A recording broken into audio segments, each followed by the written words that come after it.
So now we've talked about fabric and we know how to thread the needle, you'll be ready to start some punch needle embroidery. And to do that with your fabric, you need to stretch it over an embroidery hoop or a tapestry frame.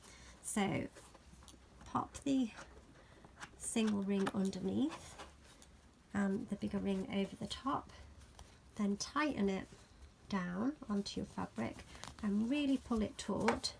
It's going to be much better if it's pulled taut, and keep tightening it until you're happy. You can also do this around a picture frame, so you could staple gun some fabric onto a picture frame if you don't have an embroidery hoop, but you want it nice and tight because it's going to make punch needle embroidery much easier. And ideally you want the frame to be the size of the actual piece of work you're going to complete. Unlike embroidery where you might move the frame around, you want that to be where the finished piece will sit. So with it threaded, I'm making sure that you've chosen a thread that glides nice and freely between the yarn on your ball through to the end of the needle, because that's going to make it much easier to punch needle. Now think about where you've got this set. That will determine how big the loops are on the back of your piece of work or the front, depending on which side you're going to use it. So I'll set mine somewhere in the middle at 7, and that's altered the length of my needle. So I'm going to push the needle through. I'm working left-handed, but this works just the same right-handed. So push the needle through one of the little holes on my fabric. I'm going to pull the yarn through to the back, and then lifting the needle out, keeping it close to the actual fabric that we're sewing into, and then pushing it back in. So out, and then back in, out, and then back in. And I'm using the fabric as a guide to the size of my stitches. I've gone for right little stitches here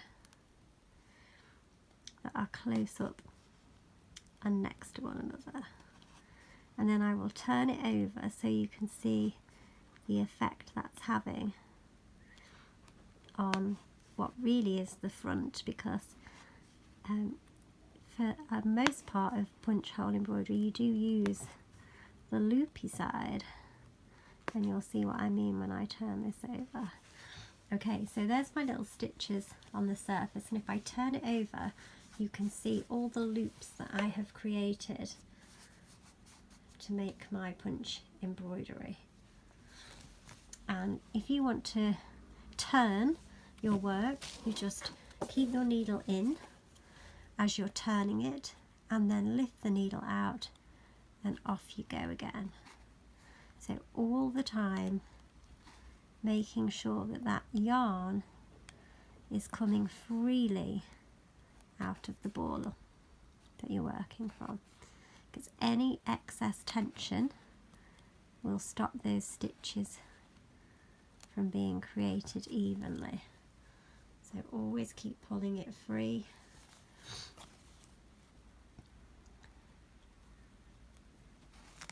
And then I'm going to turn it so I can do a square, and then back out and in. Now, any difficulties with creating stitches or sort of not staying in the fabric behind you tends to be that your yarn you've selected is too thick for the needle, it's not coming through freely enough, or you haven't unwound it from the ball of yarn, so it's got tension on the yarn which is stopping it creating your stitches. So I'm going to turn and then off I go again.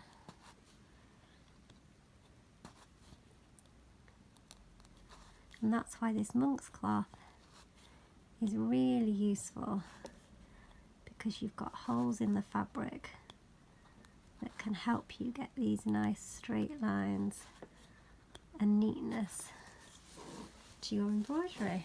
So I'll turn it over and you can see all the loops that it's created, and then on the front or the back, depending on which side you want to work from, you've got stitches. So I can carry on. I'm going to come out and then I'm going to do some slightly bigger stitches, so I'm missing out a hole this time. I'm going into every second hole, and as you get more confident you will get faster at this process.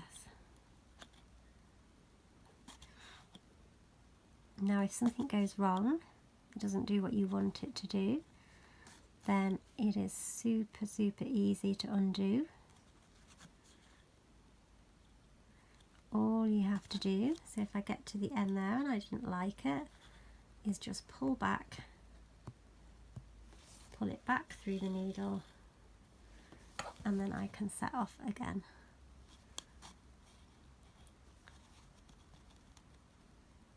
And carry on.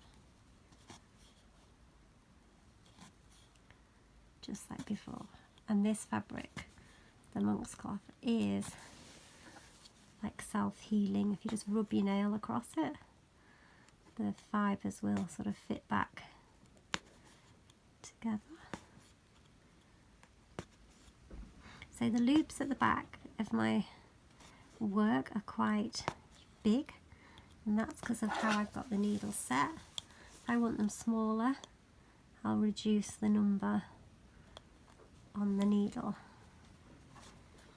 so that I'm not pushing the needle quite so far into the fabric each time.